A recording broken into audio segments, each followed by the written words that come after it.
ഞാൻ ഇന്ന് അവതരിപ്പിക്കുന്ന പേപ്പാൽ എന്ന ഓൺലൈൻ സംവിധാനത്തെക്കുറിച്ചാണ്.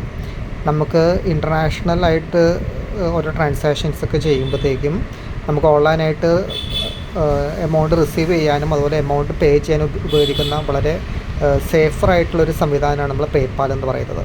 പലർക്കും ഈ സംവിധാനത്തെക്കുറിച്ച് അറിയാൻ പാടില്ല. അപ്പോൾ നമ്മൾ ഈ പേപ്പാലിൽ നമ്മൾ ഇന്ത്യയിൽ അത്ര കോമൺ ആയിട്ട് വരുന്നതേ ഉള്ളൂ. അപ്പോൾ ഈ പേപ്പാലിൻ്റെ സംവിധാനം എന്താണെന്ന് വെച്ചിട്ടുണ്ടെങ്കിൽ നമ്മൾക്ക് വേണ്ടത് ഒരു വാലിഡ് ആയിട്ടുള്ളൊരു ഫോൺ നമ്പറാണ്. അതേപോലെ തന്നെ നമുക്കൊരു ഇമെയിൽ അഡ്രസ്സും വേണം. നമ്മൾ ആ ഫോൺ നമ്പറും ഇമെയിൽ അഡ്രസ്സും പാസ്വേഡും ഉപയോഗിച്ച് നമ്മളൊരു അക്കൗണ്ട് നമ്മൾ ആദ്യം ക്രിയേറ്റ് ചെയ്യുകയാണ് നമ്മൾ ചെയ്യേണ്ടത്.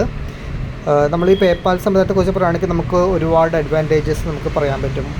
ഉദാഹരണത്തിന് പേപ്പാൽ സംവിധാനം 180 ഡേ ബയർ പ്രൊട്ടക്ഷൻ കൊടുക്കുന്നുണ്ട്.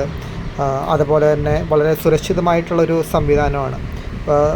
നമ്മളൊരു എക്സാമ്പിൾ പറയുകയാണെങ്കിൽ നമ്മളിപ്പോൾ ഒരു ക്രെഡിറ്റ് കാർഡൊക്കെ ഉപയോഗിച്ച് നമ്മൾ ഓൺലൈനായിട്ട് ക്രെഡിറ്റ് കാർഡൊക്കെ ഉപയോഗിച്ച് നമ്മൾ പേയ്മെൻറ്റൊക്കെ നടത്തുന്ന സമയത്ത് ഒരുപാട് തട്ടിപ്പിന് ചിലപ്പോൾ നമുക്ക് സംഭവിക്കാനുള്ള ചാൻസസ് വളരെ ഹൈ ആണ്. പക്ഷെ നമ്മൾ ഇതുപോലത്തെ പേപ്പാൽ പോലത്തെ സംവിധാനം നമ്മൾ ഉപയോഗിക്കുമ്പോഴത്തേക്ക് നമുക്ക് ഇത്തരം തട്ടിപ്പുകൾ നമുക്ക് അധികം ഫേസ് ചെയ്യേണ്ടതായിട്ട് നമുക്ക് വരുന്നില്ല.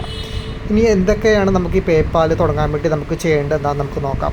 ഞാൻ നേരത്തെ പറഞ്ഞു, നമുക്ക് വാലിഡായിട്ടുള്ള ഒരു ഫോൺ നമ്പർ വേണം, നമുക്ക് ഇമെയിൽ അഡ്രസ്സ് വേണം, നമുക്ക് പാസ്വേഡ് വേണം. നമ്മൾ സാധാരണ ഒരു ഇമെയിൽ അഡ്രസ്സൊക്കെ ക്രിയേറ്റ് ചെയ്യുന്ന പോലെ തന്നെയാണ് നമ്മളൊരു പേപ്പാൽ അക്കൗണ്ട് നമ്മൾ ക്രിയേറ്റ് ചെയ്യുന്നത്. അപ്പോൾ അതിനുശേഷം നമുക്ക് ചെയ്യേണ്ടത് എന്താണെന്ന് വെച്ചിട്ടുണ്ടെങ്കിൽ നമ്മൾ ക്രെഡിറ്റ് കാർഡോ അല്ലെങ്കിൽ ഡെബിറ്റ് കാർഡോ നമ്മളതിലേക്ക് ലിങ്ക് ചെയ്യണം. ലിങ്ക് ചെയ്തിട്ട് നമുക്ക് അതുവഴിയായിട്ടാണ് നമ്മൾ പേയ്മെൻറ്റൊക്കെ നടത്തുന്നത്. പിന്നെ നമുക്ക് റിസീവ് ചെയ്യാൻ വേണ്ടി നമ്മുടെ ബാങ്ക് അക്കൗണ്ട് ഡീറ്റെയിൽസ് നമ്മൾ കൊടുക്കണം. കാരണം നമുക്കിപ്പോൾ ഇങ്ങോട്ടേക്ക് നമുക്ക് പേപ്പാലിലേക്ക് നമുക്ക് പൈസ വരികയാണെങ്കിൽ നമുക്ക് കിട്ടാൻ വേണ്ടിയിട്ട് നമ്മൾ ബാങ്ക് അക്കൗണ്ട് ഡീറ്റെയിൽസ് നമ്മൾ കൊടുക്കേണ്ടതാണ്. പിന്നെ അത് മാത്രമല്ല, നമുക്ക് എന്താ പറയുക, വളരെ സുരക്ഷിതമായിട്ട് നേരത്തെ പറഞ്ഞ പോലെ തന്നെ ക്രെഡിറ്റ് കാർഡ് തട്ടിപ്പോ അത് മറ്റ് സംഭവങ്ങളൊന്നും നമുക്ക് പേപ്പാലിനെ അഫക്റ്റ് ചെയ്യുന്നില്ല. നമുക്ക് വളരെ സേഫറായിട്ട് നമുക്ക് ആശ്രയിക്കാവുന്നൊരു സംവിധാനമാണ് നമ്മൾ പേപ്പാൽ എന്ന് പറയുന്നത്.